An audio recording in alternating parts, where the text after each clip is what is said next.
Welcome to Karthik Tamil defence update. நம்ம இன்னைக்கு என்ன டாபிக் பார்க்க போறோம்னா உள்ள போகலாம் வாங்க. சமீபத்தில் மத்திய அரசாங்கத்தோட டிரான்ஸ்போர்ட் அமைச்சர் நிதின் கட்கரி E30 மற்றும் E40 மட்டும் அல்லாமல் E85 வரைக்கும் நாங்கள் லான்ச் பண்ண போகிறோம்னு சொன்னாங்க.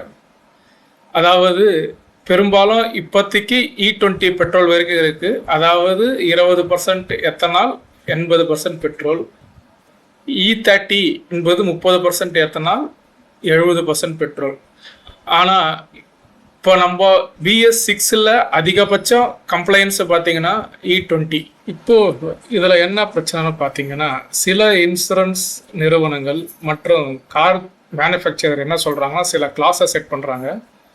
அதாவது உங்கள் கார் இந்த பெட்ரோலு தான் கம்ஃபர்டபுள்னால் நீங்கள் அதற்கு மேலே வேறு ஏதாவது E30யோ E40யோ போடுற ஃப்ளெக்ஸ் ஃபியூல் போட்டு கார் ரிப்பேர் ஆச்சுன்னா இன்சூரன்ஸோ இல்லை மேனுஃபேக்சர் வாரண்டியோ வராதுன்ற மாதிரி அவங்க இப்போ தயாரிக்கிற காரில் கிளாஸை செட் பண்ணியிருக்கிறாங்க.